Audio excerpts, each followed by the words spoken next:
Bonjour et bienvenue sur Allo Finance. Nous sommes le lundi 30 mai. Sans surprise, le sujet vraiment de une de tous les journaux, c'est la Grèce, car le temps court et on est rentré dans un vrai compte à rebours. Tout doit se décider au rendez-vous des ministres des Finances le 20 juin, car après, le FMI doit débloquer de l'argent et pour l'instant, le FMI dit on ne débloquera pas d'argent si vous n'avez pas trouvé de solution. Quel est le problème exactement? Le problème, c'est que pour l'instant, personne ne fait confiance à la Grèce, qui n'arrive d'ailleurs pas à se mettre d'accord ni sur un programme d'austérité, ni sur un programme de privatisation, et les Européens demandent tout simplement une mise sous tutelle de la Grèce. C'est rien d'autre qu'une mise sous tutelle, c'est-à-dire qu'on veut à tout prix contrôler leur situation, on veut finalement faire ce qu'on avait fait avec les pays sous-développés à l'époque. Alors les titres, c'est bien évidemment les privatisations, la Grèce est à vendre pour payer ses dettes pour le Figaro, les divergences s'accentuent sur la Grèce pour la Tribune. C'est vrai que la BCE, elle, ne veut toujours pas entendre parler de restructuration alors qu'elle est inéluctable.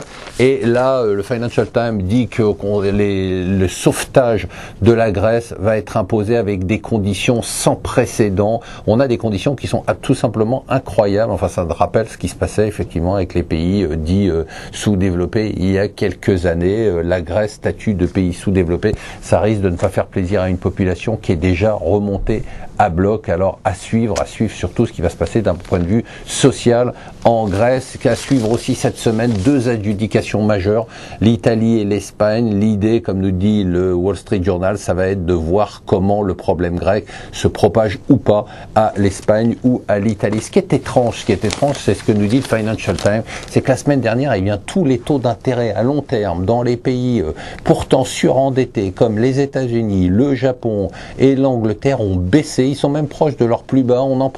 Le Trésor anglais emprunte à 3,3%.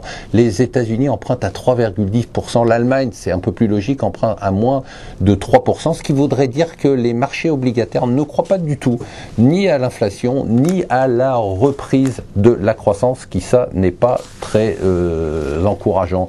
Deux nouvelles en première page des Échos. Tout d'abord, Christine Lagarde qui commence à faire son roadshow pour se vendre. Les pays développés sont pour elle, les pays émergés hésitent. Elle va donc au Brésil. Et d'autre part, ce coup de tonnerre quand même, hein, l'Allemagne qui décide de sortir complètement du nucléaire à partir de 2022. Je sais pas avec quoi ils vont se chauffer, probablement avec des bougies. On ne comprend rien, cette histoire Hermès LVMH, et je pense qu'on va faire un dossier ici, parce que ça devient de plus en plus complexe, de plus en plus étrange, et aujourd'hui c'est l'Assemblée Générale d'Hermès à suivre.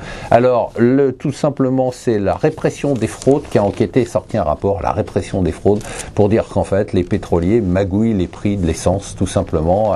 Exemple, eh bien, en mai, le baril a baissé de 8,5% et le prix de l'essence à la pompe n'a pas baissé du tout, 0,2% simplement de baisse sur le 95.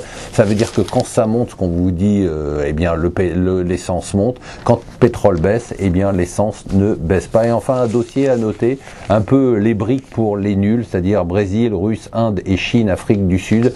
Tout ça expliqué de façon assez simple dans le Parisien économique, un assez bon dossier que je vous recommande de regarder si vous avez le temps. Voilà, restez avec nous sur Allo Finance. Je vous rappelle que les marchés anglais et américains sont fermés aujourd'hui.